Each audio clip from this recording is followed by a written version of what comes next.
Welcome to this LoRa hands-on guide. This is hands-on 2.1, and this will be focusing on using an environmental shield on top of the sample network we set up in the previous videos. So here is an overview of the agenda. In the previous video, so hands-on 1, we set up a basic network, and this involved configuring the gateway, the end node, and the dashboard. Now what we want to do is to add an environmental shield on top of our STM32WL board so that we can measure and send environmental data through LoRa. So this is the network. So remember before we set up the simple network involving the end node, the gateway, the network server, and the dashboard, and we had fake data flowing from the end node to the dashboard. Now what we're doing is we are adding a shield, so IKS01A2 on top of the STM32WL. And so this IKS01A2 embeds multiple sensors. So for instance, it has a HTS221, which is a humidity and temperature sensor. It has a LPS22HB, which is a pressure sensor. LSM6DSL, blah, blah, blah. I mean, you can read, whatever. So it's got a bunch of sensors.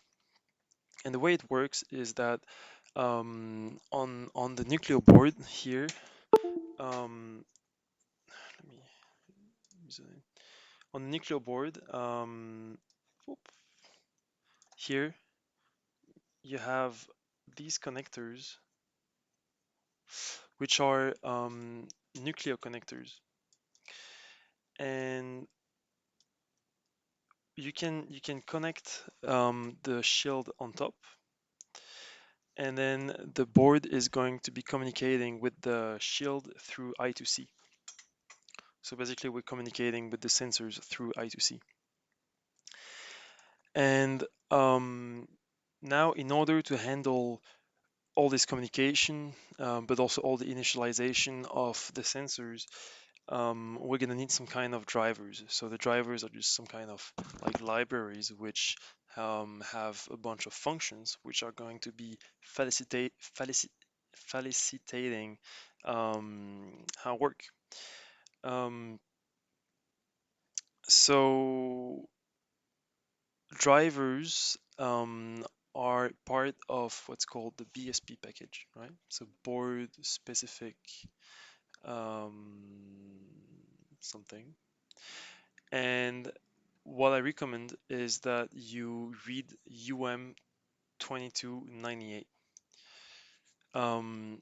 This user manual will tell you a bit about how the BSP works, and it's very important that you have a look if you want to understand what we're going to do. But basically, the idea is that the BSP is divided in a bunch of files, and for instance, you're going to have component drivers. So component drivers are going to be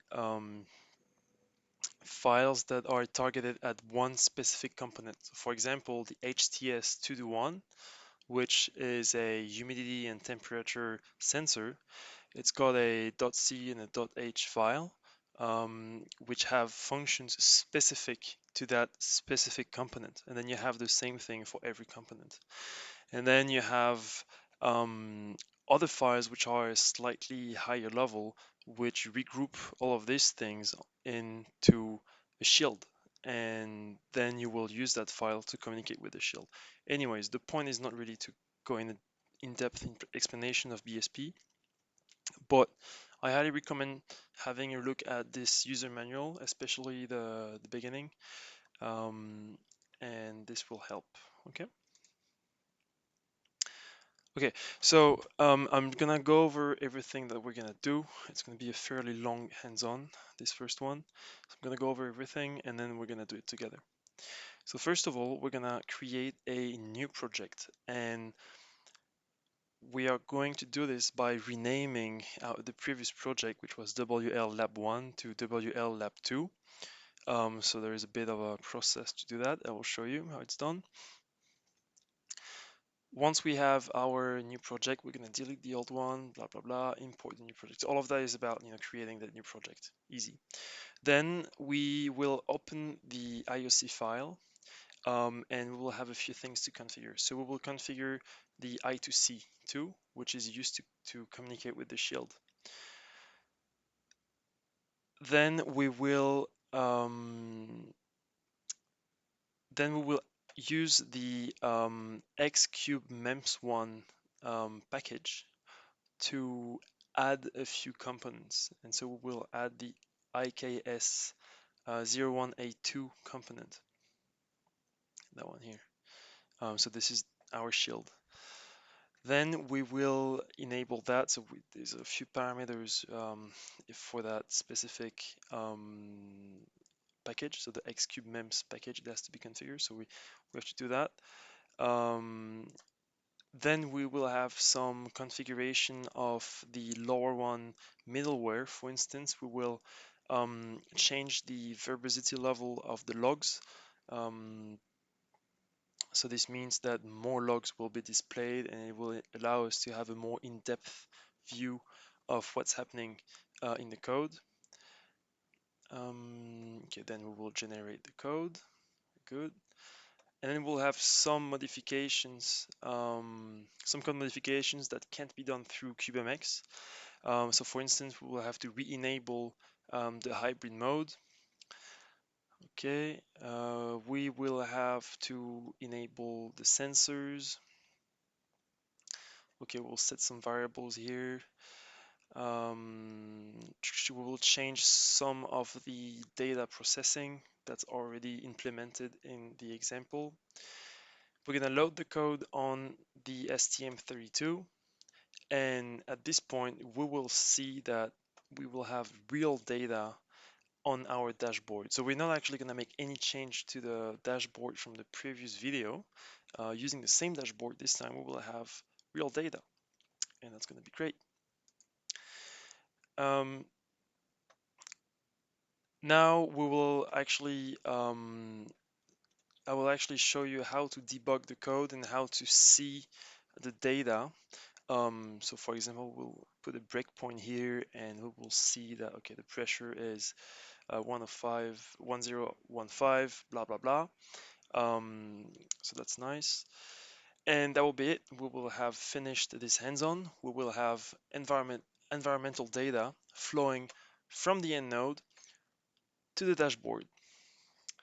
So I'm sure you're very confused. So now we're gonna do that again, but slowly, okay?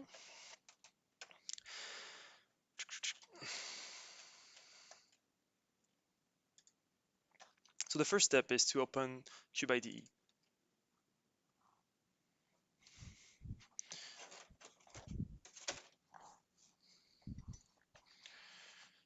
Okay. Also, I'm gonna try to show you. Okay, launch. Cancel.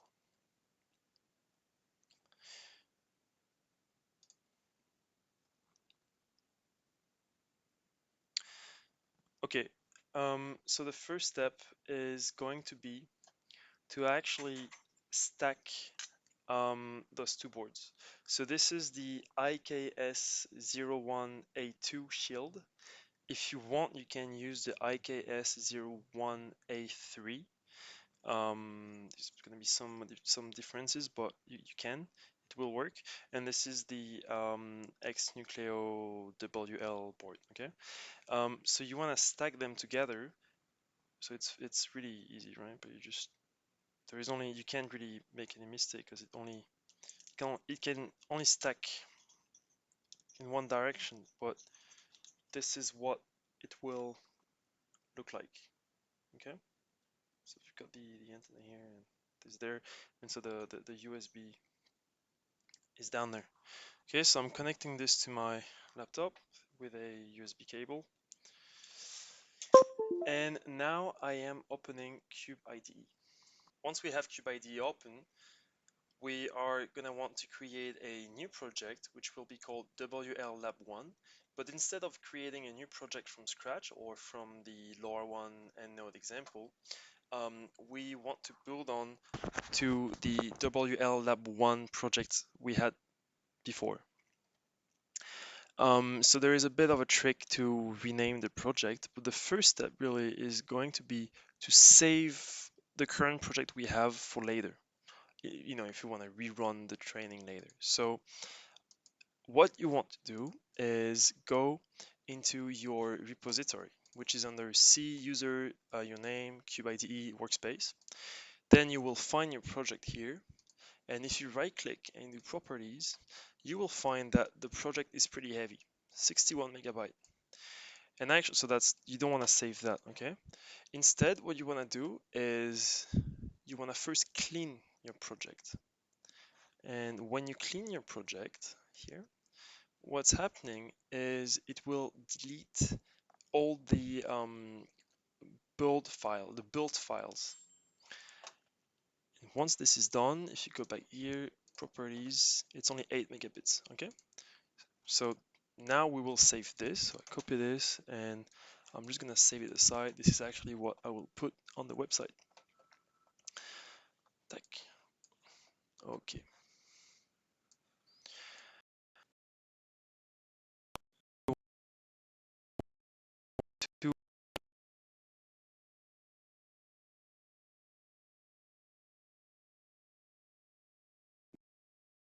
I right click, rename, and I rename it to WL Lab 2. This box has to be checked. I press OK.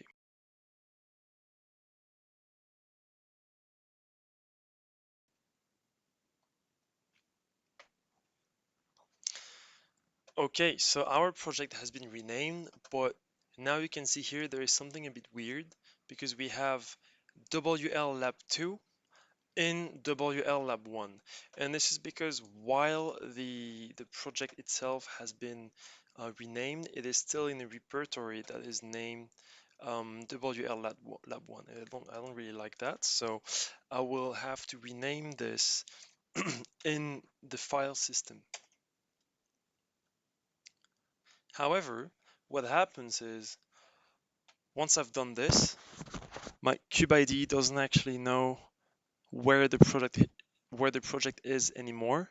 And this project will not work because it's looking in WL Lab 1, but this file doesn't exist anymore because we renamed it to WL Lab 2 in the file system. Anyways, the point is you just have to delete this. Okay, and then here you will have an error message telling you, oh, you know, it's not in sync, I don't know where it is.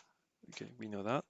So press continue, and then go in files, import file, go in your repository, tag directory, select WL Lab 2, select folder, and here Eclipse project, finish.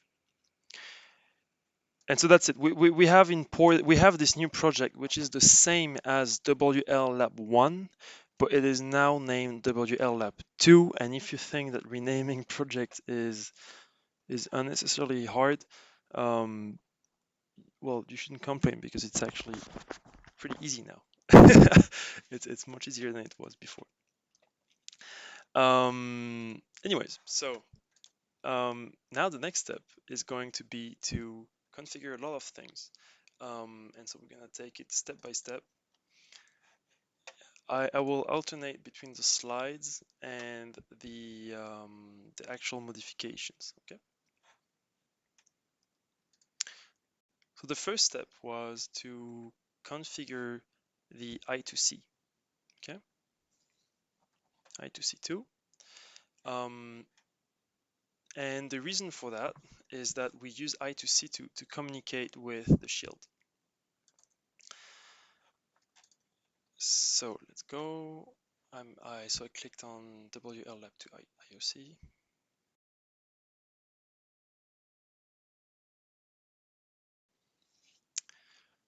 Okay, so I just opened the WL underscore Lab 2 IOC.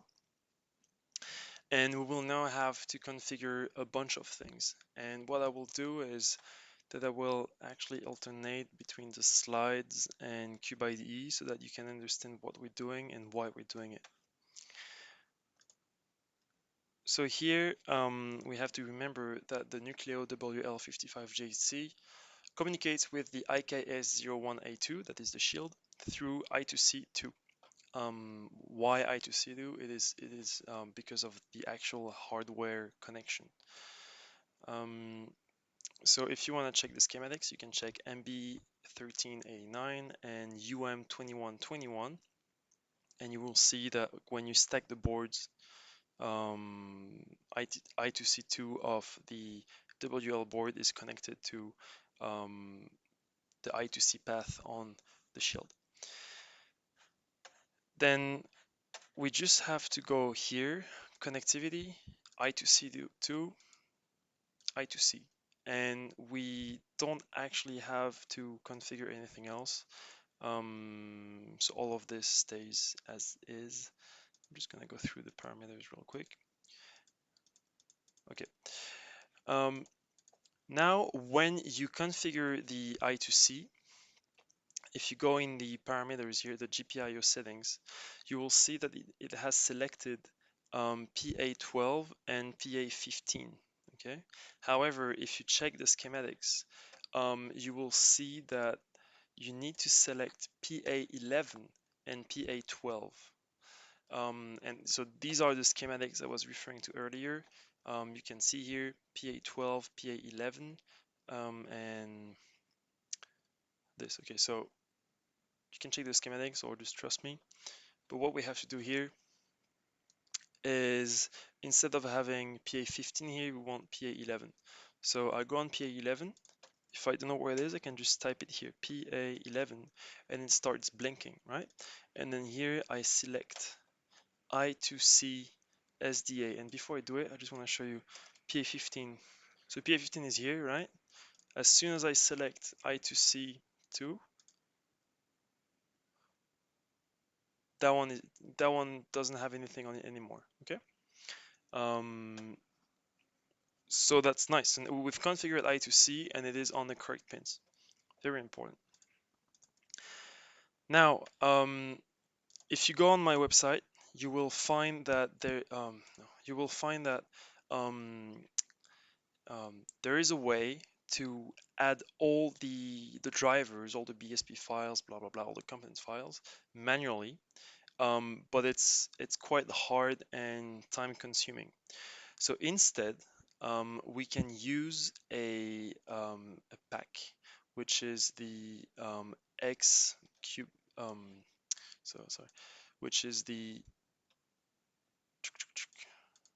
set components. So instead, we can use a software package, which is called Xcube MEMS1. And in this firmware package, you can select different components and it will automatically import those components in your project. And what's very handy actually is that you can directly select IKS01A2 here and it just knows that the shield has 4 sensors and it will just import everything for you. So that's great. So you just have to click that, select OK, and by the way, it may be that you may have to download this pack. Okay, you should have done it before, but if you haven't, there should be a download button somewhere. Okay, so you just click here, press OK. Now, once this pack has been added to your project, you will see that in software packs here, you will have a new line, Xcube MEMS1. Click on it, enable it, and then for your I2C, you select I2C2 here.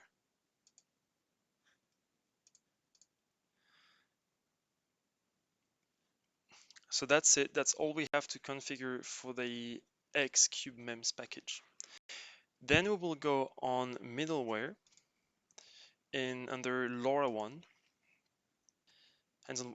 So we have already configured this in hands-on 1 in the EndNote section, which was hands-on 1.2. So we have already the region configured and a bunch of things. But what we have to change here is to set the trace verbose level to high. That is all the modifications we have to make. So then we will just regenerate the code. So Control S to save, and then you can go under project and generate your code.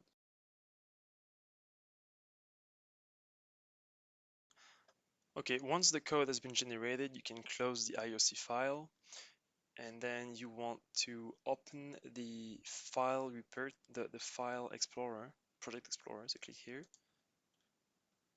tac.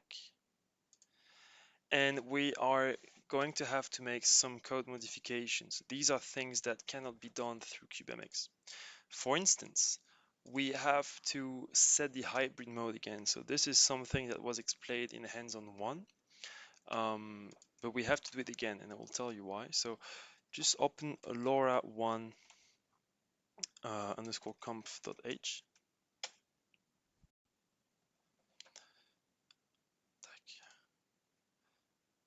Middleware crypto tech declaration. And if you go on line 55 here, you have to set this to 1.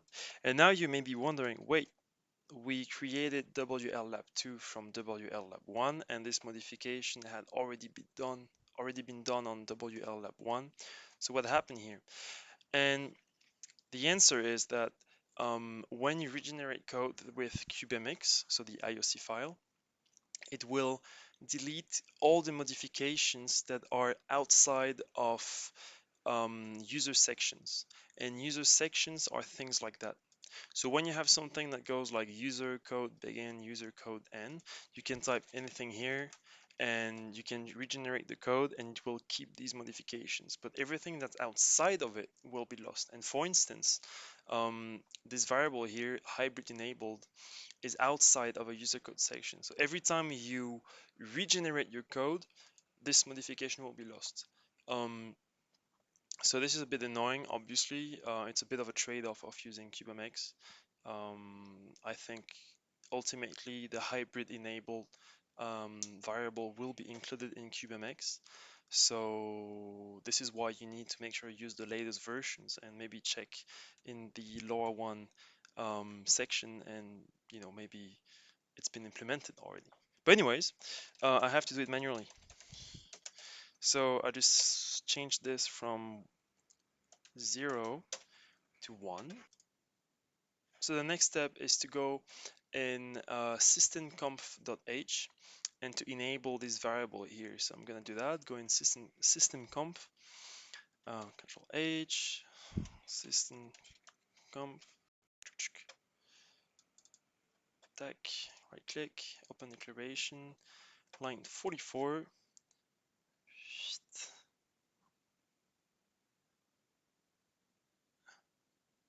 No, that system. Right click, open declaration, sorry. Line 44, sensor enabled 1. So again, this modification will be lost when we will regenerate the code, if we do regenerate the code, which we won't. 0 to 1, take. And then here you will notice the verbose level, v level h. This is what we set in the IOC file for the verbosity. Now, we have to do something else here, and that is to add a variable in the project. And this is done in a bit of a weird way. So you have to go here, right click on the project, click on properties, and then you want to go in C++ general, path and symbols, and okay, and then you go in symbols, and there are a few variables here, and these are seen everywhere in the project, I think. So you just go add, and you want to add x nucleo underscore IKS01A2. Okay, I'm not making this up, I will show you. And you just press OK and then apply and close. We're not gonna rebuild yet, so let me just show you the slide if you want to do it. So tac tac tac tac tac tac tac. Okay.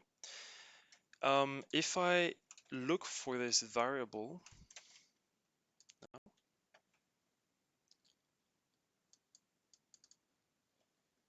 it's here. So actually, when we set this variable, we tell the project, okay, you have a shield and the sensor is enabled, and this is, we set that one before, and therefore it will initialize these things, and in the rest of the code it will do a bunch of things. We'll have a look at that later. Okay. We now have other modifications to make for the data processing of the data. And these are in LoRa app.c and systemsensor.c. So yeah, I'm just gonna walk you through what we're gonna do first. Here there was a measurement for the temperature which was based on system get temperature level, and this function is not actually using the sensors, but instead I think it's measuring the temperature within the MCU.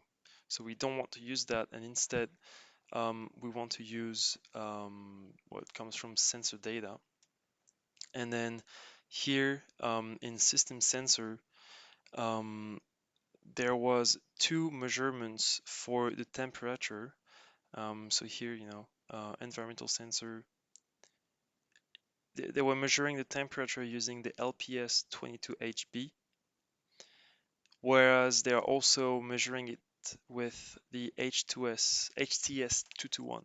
So by commenting this line, I am making sure the code is using the temperature measurement from the HTS221. You could use the one from the LPS22 if you want, but I just prefer the HTS221 for no, it's just an arbitrary decision. Okay. So let's do it. So first step, LoRa app .c. Okay, I have to go online 493. 493. Okay, so I want to comment this one, and here I want to use the temperature. So temperature, sensor data, and I don't want anything. So see those multiplications here. I just don't like them because there are many elements in our system, and if you have some multiplications in the code and then some multiplications on the dashboard, you end up not knowing where is the processing done. So I prefer to send raw data and to then do all the post-processing on the dashboard, which is why I deleted the times 100 divided by 10 here, and why I'm not using it here. So edit UG, edit this. So the reason is I prefer to use the temperature measurement from the HTS221, and here edit UG, removed times 100 divided by 10 will be done on dashboard.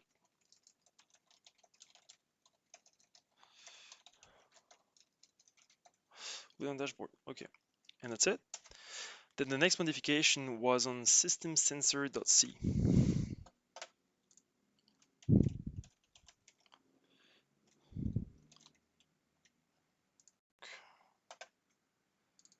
okay, and line 180.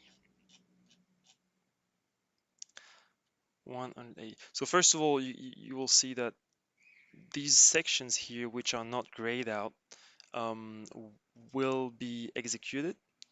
These ones will not because they're grayed out. And they will be executed because we have enabled sensor enabled. So it's linked to the other modifications we've done before. I encourage you to kind of go through the code and try and understand, you know, where each of the variable we've set are used. But in any case, as I mentioned earlier, we're going to be commenting this one. And the reason is, commented this. I prefer, let's say we prefer, we prefer to use the temp measurement from measurement from the HTS 221 on line 177. Okay. And so that's it. That's all the modifications we had to make. Now I will just compile my code and debug it.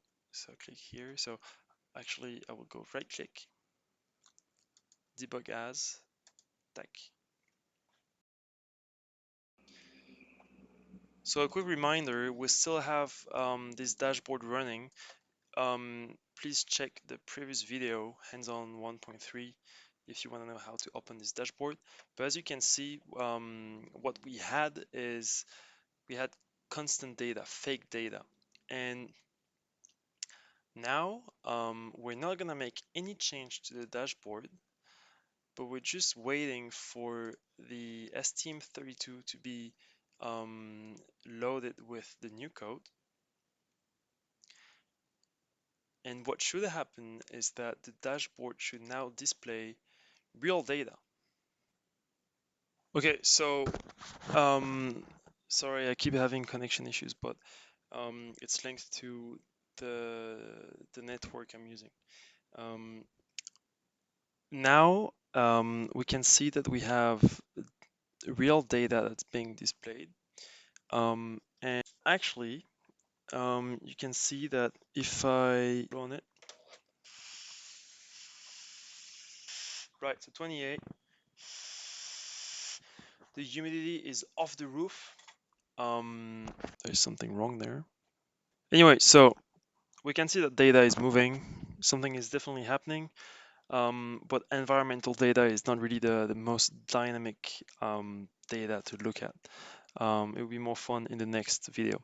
In any case, in order to convince ourselves that something is actually happening, what we're going to do is we're going to go in a LoRa app .c. Yep, this is where the magic happens. So if you go on line 494, here, you can place a breakpoint, okay? Tack. And every 10 seconds, so every 10 seconds, the code goes through this function. So send takes data, and it sends data and takes. If it never goes into the breakpoint, what you can try is you suspend and you resume. I don't know why it's doing that. But in any case, you can look at sensor data, and in sensor data, you can actually see everything. So the temperature is 25.9469, blah blah blah, and that's nice. Okay, that's really nice. If now I place my finger on the temperature sensor.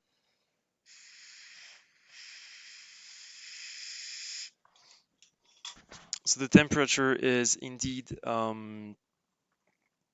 increasing. The humidity is 100% here. And so yeah, that should convince us that, you know, data is being updated. Also, you can see below that this is where the LoRa payload is actually being made.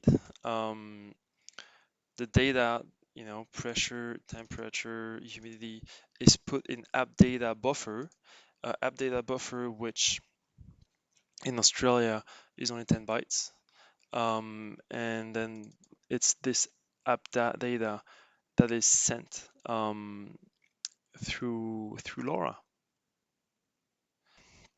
So in conclusion, we can see that we have environmental data flowing from the STM32WL to our dashboard. Now we have only scratched the surface. It is not entirely clear how this data is transferred.